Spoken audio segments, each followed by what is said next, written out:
Joy கிச்சனில் இன்றைக்கி நான் இனிப்பு பிடி கொழுக்கட்டை செய்ய போகிறேன். இதுக்கு வந்து நான் 1 டம்ளர் அரிசி மாவு எடுத்திருக்கேன். அதுக்கு 3/4 டம்ளர் வெல்லம் எடுக்கிறேன்.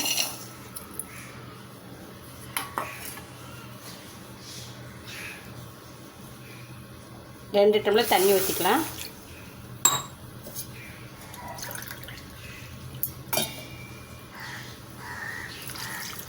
நான் இந்த டம்ளருக்கு அரிசி எடுத்துருக்கிறேன், 2 அரிசி மாவு. இப்போ இது நல்லா கரையட்டும்.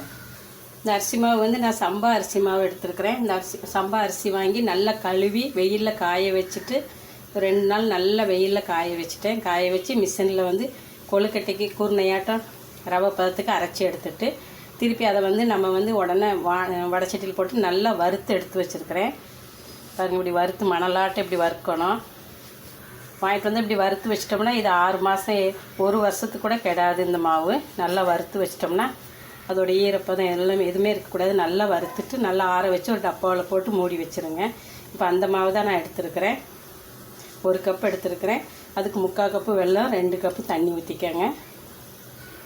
நான் சம்பா அரிசி மாவு எடுத்துருக்கிறேன். உங்கள்கிட்ட எந்த அரிசி இருக்கோ, பச்சரிசி மாவு நீங்கள் உங்கள்கிட்ட கடையில் வாங்கின மாவாக இருந்தாலும் அதுலேயும் செஞ்சுக்கலாம்.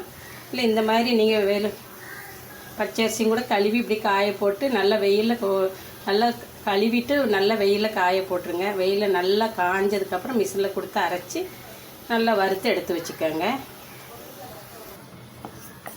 இப்போ வெல்லமெல்லாம் நல்லா கரைஞ்சிருச்சு. இது சுத்தமான வெல்லம், இதில் மண் எதுவுமே இருக்காது. அதனால் நான் இப்படியே இதை வடிகட்ட போகிறதில்ல. இப்படியே நான் வந்து இதில் 2 ஸ்பூன் பாசிப்பருப்பு வறுத்து அதை ஒரு 10 நிமிஷம் ஊற வச்சு வச்சுருக்கேன். அதை போட்டுக்கிறேன்.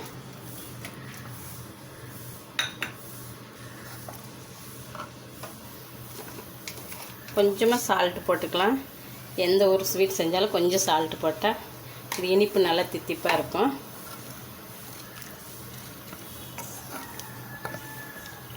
இப்போ நல்லா வெயில் அடிச்சதுன்னா ஒரு நாளையிலே அரிசி உங்களுக்கு வெயிலில் காஞ்சிரும்.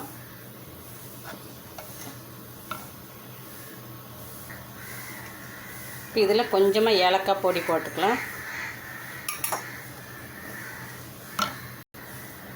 தண்ணி நல்லா கொதிக்கும் போது நம்ம இந்த அரிசி மாவு போட்டுடலாம்.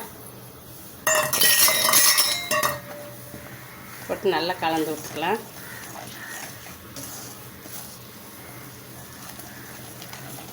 கேஸை கம்மி பண்ணிடுங்க. சூட்லேயே நல்லா வெந்துடும்.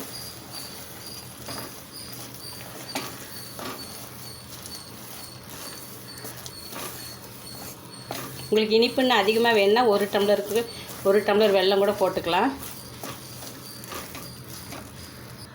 நல்லா கலந்து விட்டுக்கலாம். சீக்கிரம் மாவு வெந்துடும். இப்போ இதில் 1/4 டம்ளர் தேங்காய் பூ போட்டிருக்கிறேன். ஒரு 4 ஸ்பூன் இருக்கும். நான் அதிகமாக போடணுனாலும் நீங்கள் போட்டுடுங்க. தேங்காய் பூ நிறைய போட்டால் நல்லாயிருக்கும். இப்போ இதை நல்லா மிக்ஸ் பண்ணி விட்டுக்கலாம். இப்போ நல்லா கலந்து விட்டாச்சு. மாவு நல்லா வெந்துருச்சு. இப்படி ஈர தண்ணியில் கை வச்சுட்டு இப்படி கை வச்சு பாருங்கள், ஒட்டாமல் வரும். மாவு நல்லா வெந்துருச்சு. இது ஒரு 10 நிமிஷத்தில் டக்குன்னு செஞ்சிடலாம். நீங்கள் மாவு அரைக்கும்போது கொழுக்கட்டைக்குன்னு கேட்டு அரைங்க, குருணையாட்டம் அரைச்சி கொடுப்பாங்க ரவை பதத்துக்கு.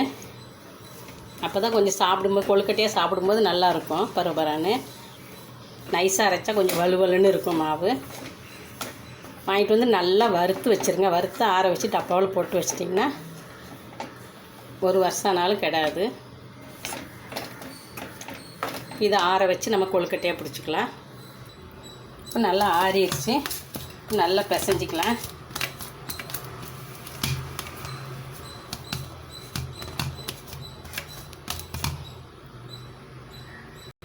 இப்போ கேஸ் பற்ற வச்சு இட்லி குக்கரில் தண்ணி வச்சுருக்கிறேன். தண்ணி கொதிக்கிறதுக்குள்ளே நம்ம இங்கே கொழுக்கட்டையை பிடிச்சிடலாம். தட்டிலையும் எண்ணெய் தடவி வச்சுருக்கிறேன்.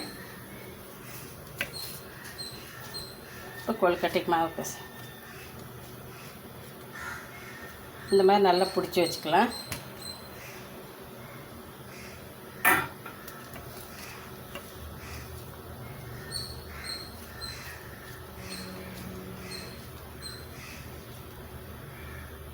இப்படி நல்லா பிடிச்சி வச்சிடுங்க.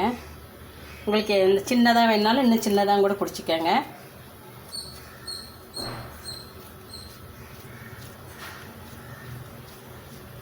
இது ரொம்ப ஹெல்த்தியானது, வெல்லம் தான் போட்டிருக்குறோம். அதனால் இது எல்லாருமே நல்லா சாப்பிட்லாம், சுகர் பேஷண்ட்டு கூட சாப்பிட்லாம்.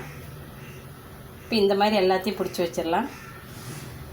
இப்போ எல்லாத்தையும் பிடிச்சி வச்சாச்சு. எனக்கு ஒரு 16 வந்துச்சு கொழுக்கட்டை. கொஞ்சம் பெருசாக இருக்கிறதுனால நீங்கள் சின்னதாக பிடிச்சிங்கன்னா ஒரு 20 கொழுக்கட்டை வரும். இது சம்பா அரிசி மாவில் இன்னும் செஞ்சோம்னா ரொம்ப உடம்புக்கு நல்லது. போய் தண்ணி கொதிக்குது, அதில் வச்சிடலாம். இப்போ எடுத்து வச்சிடலாம். நான் ஏற்கனவே கொழுக்கட்டை வேக வைக்கும்போது புளி போட்டிருந்தேன். அதே புளியை தான் எடுத்து 2-3 தடவை நம்ம யூஸ் பண்ணிக்கலாம். இது வந்து போட்டுட்டு அப்புறம் நம்ம எடுத்து தனியாக வச்சுட்டு திருப்பி ஒரு 2 தடவை யூஸ் பண்ணிக்கலாம். இப்போ அந்த புளி தான் நான் போட்டிருக்கேன். இப்படி பண்ணிங்கன்னா பாத்திரம் வீணாகாது, இல்லைன்னா உள்ள கரையாக பிடிச்சிக்கும். இப்போ மூடி போட்டு ஒரு 7 நிமிஷம் விட்டுறலாம். இப்போ எடுத்து பார்க்கலாம். இப்போ நல்லா வெந்துருச்சு. நம்ம ஏற்கனவே வேக வச்ச மாவுனால சீக்கிரம் வெந்துடும். இப்போ ஆஃப் பண்ணிவிட்டு எடுத்துடலாம். இந்த மாவு வந்து நீங்கள் இப்போ கடையில் மிஷின்லாம் கொடுத்து அரைச்சோம்னா 2 கிலோ 1 கிலோ இப்படி கொடுத்து அரைக்கணும். உங்களுக்கு அவசரத்துக்கு உடனே வேணும்னா கொஞ்சமாக போட்டு செய்யணும்னா நீங்கள் வந்து அரிசி எவ்வளோ உங்களுக்கு தேவையோ அதுக்கு தகுந்தாப்புல அரிசியை நல்லா கழுவி ஒரு 1 மணி நேரம் ஊற வச்சுருங்க. ஊற வச்சுட்டு ஒரு துணியில் ஃபேனுக்கு அடியில் நல்லா வடிகட்டி தண்ணியை நல்லா வடிச்சிட்டு நல்லா போட்டு ஆற வச்சுருங்க. கையில் எடுத்து பார்த்திங்கன்னா சுத்தமாக தண்ணி இல்லாமல் இருக்கும்போது எடுத்து நம்ம மிக்சியில் பவுட்ரு பண்ணி ரவை ஜல்லடையில் ஜலிச்சுக்கோங்க. ஜலிச்சுட்டு வடைச்சட்டியில் வச்சு நீங்கள் நல்லா வறுத்துக்கோங்க. மாவு வறுக்கும்போது நல்லா மணலாட்டம் வரணும். அதுதான் வறுத்தா தான் நல்லா டேஸ்ட்டாக இருக்கும், இல்லைன்னா பிசு பிசுன்னு இருக்கும். நல்லா வறுத்துக்கோங்க. இந்த கோல மாவு எப்படி இருக்கும், இப்படி கையில் தொட்டால் அந்த மாதிரி உதிரியாக வரணும். வறுத்துட்டு இதே மாதிரி நீங்கள் செஞ்சுக்கோங்க. உங்களுக்கு வறுத்து இப்போ கழுவி காய வைக்கிறதுக்கெல்லாம் டைம் இல்லை, உடனே செய்யணும்னா அந்த மாதிரி பண்ணிக்கோங்க. இப்போ இதை எடுத்துடலாம். இப்போ ரொம்ப டேஸ்ட்டான இனிப்பு பிடி கொழுக்கட்டை ரெடி ஆயிடுச்சு. இதை உங்கள் வீட்டில் நீங்கள் செஞ்சு சாப்பிட்டு பாருங்கள். இந்த ரெசிபி பிடிச்சிருந்ததுன்னா லைக் பண்ணுங்கள், ஷேர் பண்ணுங்கள், சப்ஸ்கிரைப் பண்ணுங்கள். கூடவே பக்கத்தில் இருக்கிற பெல் பட்டனை கிளிக் பண்ணுங்கள். நன்றி, வணக்கம்.